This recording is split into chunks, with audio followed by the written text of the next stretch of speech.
Ayun po, yung iba sa inyo, pamilyar na po ako. Maraming salamat po dahil nandito po kayo para samahan kami. Na-appreciate po namin kayo. Thank you po. Francine? Ayun po, magandang hapon po sa inyong lahat. Salamat po sa oras niyo para sa amin. Let's enjoy the rest of the day. Sinadya namin na isa lang yung mic ng dalawa ha, para... Mukha po. para mag-share talaga kayo. Okay, ilatag muna natin, no? Direk Chris, paano nagsimula itong kwento ng My Future You? Ano nag-inspire para mabuo itong kwento nila?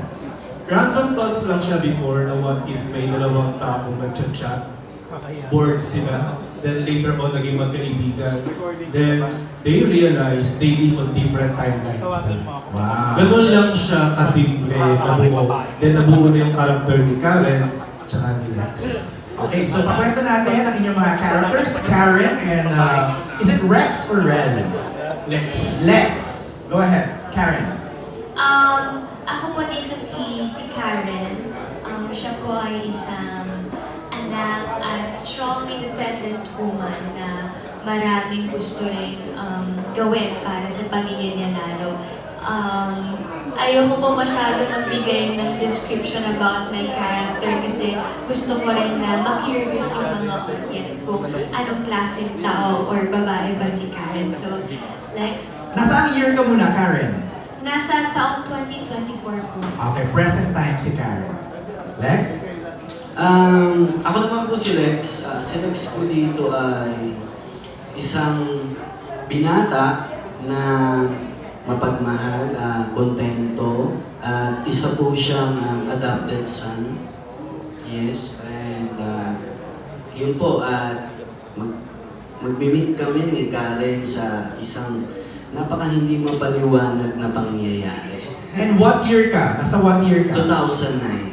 So 15 years ago. Alright. Okay, Moss, ano naman role mo dito? Siyempre, ako si Yaya Byrne from 2009, but today mukha akong teacher from 2024. Wow, grabe naman. Pero ito yung kasama ni Lex sa 2000. Yes, tapos sa timeline ako ni Lex. Okay, alright. So simulan na natin ang Q&A. Let's call in our friends na magtatanong. I think we'll begin with...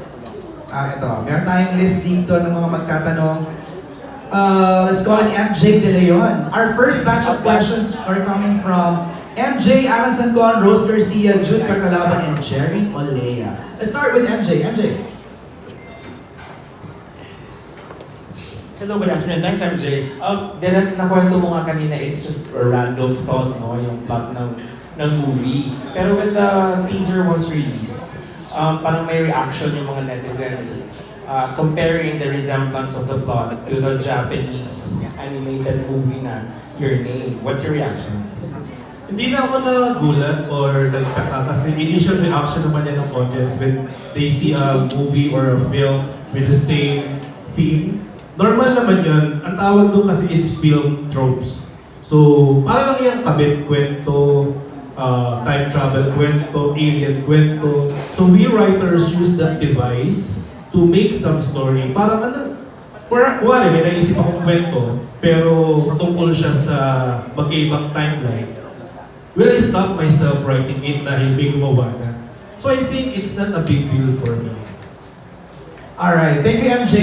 Let's call in si Alan Santon. Alan. Sorry, isa talaga, Mike. Hello, hi Francet, hi Moss and Direk. So congratulations sa pasok sa MMFF My Future You. Remember, nagkaroon tayo ng press presentation dito and then hindi namin na-expect na makapasok sa MMFF. Do, Francet, tanong ko lang, saan kayo, dahil first movie niyo to, di ba? Saan kayo pinaka-excited dito? Bukod sa sasakay kayo ng float at kakawin sa mga fans niyo, di ba? And ano pa yung mga ibang mga ina-expect namin na nagagawin ninyo? Promotions, di ba? Sa lahat po ng ginagawa namin, excited po. Kahapon po, kakapunta lang po namin sa bayan ko sa Dasma. So, sobrang laking pasalamat ko rin sa mga kababayan ko dahil iba yung pagsalubong nila sa amin. Talagang sinulubong kami ng pagmamahal. Sa mga susunod pa, nilook forward po namin yung float Day. Hanggang ngayon po, excited kami kung ano itsura ng float namin. And first time din po namin gagawin. Tapos pagkatas nun, siguro Pasko sa mga sinihan. Doon kami excited. Gusto namin man-sorpresa ng mga nanonood sa sinihan.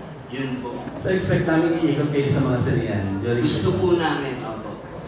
Si Francine naman. Actually, pareho lang din po, pero sobrang excited din po kasi talaga ako sa parade, yung sa float parade namin.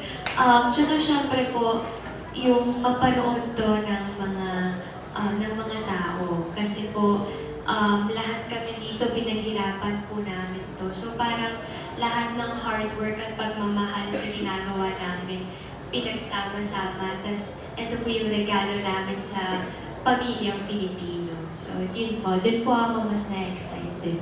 Thank you. Congratulations. Salamat po. Thank you, Alan. Rose Garcia is next. Hello, good afternoon.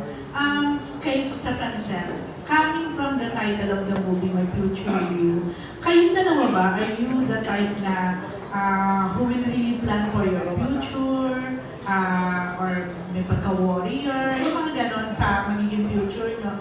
And at the same time, paano napipicture out nyo ba? Paano kung pagdating ng future, wala na pala yung isa't isa, hindi na pala kayo magkasama sa future na yun, anong mararamdaman nyo? Mas lalo po ako nag-worry sa future ko. Hindi ko naman po naisip yun kanina. Ako po, as an overthinker na tao, opo, iniisip ko po yun sa maraming bagay. Pero ngayon po, tinuturuan ko yung sarili ko na i-embrace yung moment, yung present. Kasi magiging memory ko rin to pagtanda ko, pagdating sa future. Gusto kong maganda yung mga mabibitbit ko. And ayokong maging if then yung hindi kami parte ng future ng isa't isa. Kasi malaki naman po ang papel namin ngayon sa buhay ng isa't isa. Kaya sana lang po pangalagaan din po namin yung friendship na meron kami. Kasi matagal din po para umabot kami sa level ng friendship namin ngayon. Kaya it's more of taking care of each other para sa ikagaganda ng future ng isa't isa. Ako po, gusto ko rin na yung future ko, syempre, doon ako sa masaya. Gusto ko masaya po ako. Lahat naman tayo, sana yung future natin is okay tayo, masaya tayo. At ngayon po, hindi ko sumagi sa isip ko na what if sa mga susunod, hindi na kami magkasama. Never po yun sumagi sa isip ko. Ang talagang plano ko mas galingan pa. Mas galingan pa namin para mapatunayan namin. Saka kahit naman magkasama kami, hindi naman namin kinakalimutan na in terms of work. Sa showbiz, siya si Francine Diaz. At ako naman po si Seth Cadilli. At may Francel. Malinaw po sa amin yun na ang kay Francine, Ang para kay Seth, para kay Seth. Ang para sa Francel, para sa Francel. Yun po, hindi kami yung Francel dapat palagi. Kasi doon kami nagsimula Doon kami, yun ang kabilin-bilinan sa amin ng mga magulang namin, mga taong nagmamahal sa amin na suportahan natin ang isa't isa. Magtulungan tayo para sa future, mas madali. Mas kaya nating harapin kung ano man yung mga mangyayari. Pero ngayon, talagang nasa isip ko at nasa puso ko na gusto ko siyang kasama. Happy ako pagkasama ko siya. At peace ako pagkasama ko siya. So, yun po. Thank you, Seth. Before I give the mic to Jude for the next question, Direk Chris, ikaw na yung corner namin. Direk Chris, kamusta ba yung chemistry ng dalawa? Mosa, ikaw din baka may input ka. Kamusta yung chemistry ng dalawa? Alam mo, napaka-sweet nilang partner. Ano? Elaborate. One time nung dumating ako sa set, Ayan na, laglagan na, Francine. kami muna ni Seth ang chichikahan. si Francine, very sweet. May dala siyang ulam. Ano Akala ko para sa kanya. Oh. Para kay Seth at sa Yayo, sa kasama pa ni Seth. Diba? Ganun. Tsaka when they work, pag pinapanood ko silang dalawa, napakaganda nung blending nila together. Because maganda yung foundation nila. At yung wini-wish mo, sana yung future nila yung dalawa. Ay, grabe. Ang ganda nila panoorin together. And although hindi kami nakasama ni Francine sa time niya, no? But working them, yung sa likod, my God, ang sweet nila. Kung nag-uusap, nagbubulungan. Talaga? Chismosa. Francine, care to explain anong ulam ang ibinigay mo kay Nagluto lang siya sa bahay niya, tapos dinala niya Oh, doon. di ba pinagluluto? Grabe. Direct Chris, ikaw naman, ano ba masasabi mo sa dalawa? Di sila naghihiwalay eh, di ko alam kung bakit. Basta in between takes kasi syempre set up ng camera. Makikita mo yung dalawa, hawak yung script, para nag-guide kung paano yung next scene, they're memorizing their lines, they're discussing. Both of them, si Seth nag-i-input kay Chi, si Chi nag-i-input kay Seth. So parang napaka-very good yung dalawang to. Kung teacher ako ha, uno lang agad yung dalawang to. As in, palagi silang yung guidance, two-way siya palagi. They help each other all throughout. Parang natitense na kayo, Chin, saka Seth. Ano masasabi niyo doon sa sinabi ni Direk? Look. Hindi. Kasi si Direk naman, na-record din naman kami na pag shot ng Chin, kailangan nandun ako. Para yung mas natural, kasi sa laptop lang kami nag-uusap eh. Dating app, di ba, Direk? Yes. Nakita naman po sa trailer kanina, di ba? So parang, habang kinukunan yung eksena, kami ni Chin, ako nandun ako sa likod ng kami ni Chin. Para mas maramdaman niya yung boses, yung eksena, yung tono ng pananalita ko. Para pagbato niya sa laptop, kahit nakatingin siya sa laptop, parang ako yung kausap niya. So kahit wala akong dito, kahit wala akong eksena, nandun ako sa set. Ganon din naman po si Chin sa akin. Chin, ikaw naman, anong masishare mo sa nasabi ni Mosang sa kanya yung Direk Chris? Hindi po ako magaling magluto Baka mag-expect po kayo ng cooking show. Joke lang. Wala pa mo masabi. Ano lang po, ano ba kasi gusto mo? Ano po, kasi nung time na yun, nahilig din po ako mag-bake talaga, tsaka magluto. So minsan, pagka magluluto ako, dinadamihan ko para mabibigyan ko siya. Tsaka yung binibake ko po minsan, sinishare ko rin sa kanila. Iba ha? Okay, Jude! Ako, interesting yata ang question ni Jude. Hi, good afternoon. Congratulations. My question goes to Francine and Seth. As your future you, what piece of advice would you want to give your past you? Yung ngayon po, magbibigay ng advice sa sarili namin from the past. I-try natin Chin yung like 15 years ago. Yeah. 15 years. Kasi 2009 eh, di ba? Ala, ano? O kahit 10 years ago or 5 years ago. Siguro, kasi sa sobrang bata ako, mukhang hindi naman ako makikinig sa sarili. 5 years ago na lang daw. 5 years ago. Ayun, matututo pa siya kasi 15 years ago. Ang masasabi ko sa sarili ko 5 years ago, tama yung ginagawa niya. Tama lang na sa lahat ng ginagawa niya, sa lahat ng sinusunod niya, tama yun. Yun ang dapat niyang gawin, pero huwag niya kalimutan yung sarili niya habang binibigay yung lahat ng request ng iba. Sana matuto din siya magbigay sa sarili niya, hindi siya yung bigay ng bigay at hinahayaan niya maubos siya.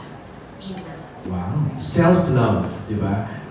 Seth, ikaw. 5 years ago, kakalabas ko lang ng PBB niyan. Siguro sasabihin ko sa kanya na napaka mapaglaro ang pinasok mo. Pumasok ka lang sa Araneta pero lalabas ka sa harap ng maraming tao. At sa totoo lang, hindi ko alam na pagpasok ko ng Araneta, masaya ang paglabas. Masaya siya, sobrang saya niya, pero mas kailangan matibay yung ito eh. Sa mundo po natin, kailangan mas matibay ito. Okay nang malakas ang katawan mo, pero pag ito ang mahina, naku, mahirap kalaban. Saka, yun po, mapaglaro, sasabihin ko sa kanya na ihanda mo ang sarili mo dahil simple ka lang naman eh. First audition mo sa buong buhay mo. Tapos, binigay sa'yo ng Panginoon na hindi mo alam yung kakaharapin mo. Wala akong nakausap ni Miss Kinsa na galing ko sa showbiz industry nung pagpasok ko po ng Araneta na nag-audition ako. Wala akong feedback, wala akong background na kung ano man ang nangyayari, ano ang buhay ng pagiging artista. Sasabihin ko lang, mas